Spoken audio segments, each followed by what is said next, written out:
This is a video about our temperate old-growth forests in western Oregon at lower elevations.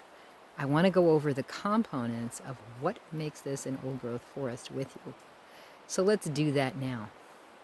I'm going to walk with you over to the first thing that makes it an old-growth forest.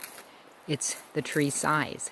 So old-growth forests that are at low elevations in western Oregon and Washington and Northern California are having a lot of large trees. This tree is called, what?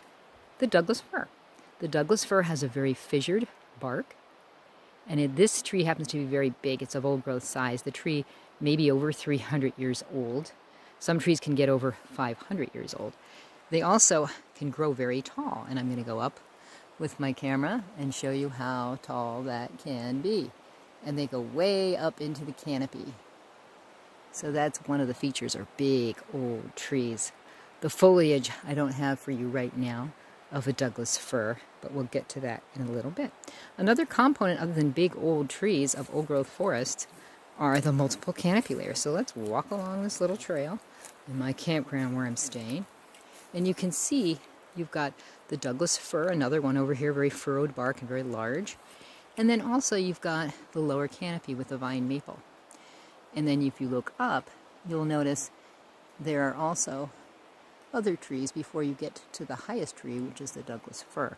So that's what we refer to as multiple canopy layers. You're going to have some trees that are large and reach the sunlight, and you're going to have other trees that are shorter and that do not reach the sunlight.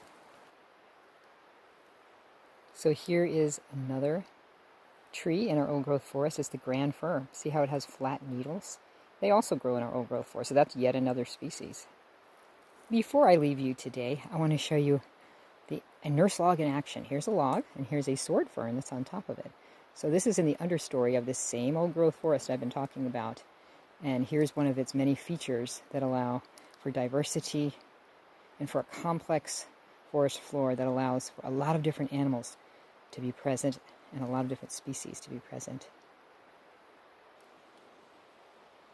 So on my last note, one of them for this old growth walk, notice that we have Lobaria. It's the genus of a type of lichen, which is a symbiotic relationship between a fungus, algae, and sometimes cyanobacteria. And so this is a epiphyte. It lives on this tree, and it's growing up here, and it's taking nutrients from the air, like nitrogen, that it fixes to a simpler form, and it drops to the ground. And when it does so,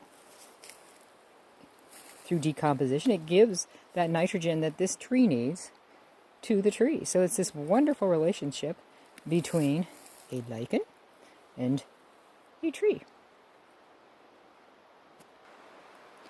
Well, I hope you enjoyed this quick look at our old growth forest in Oregon.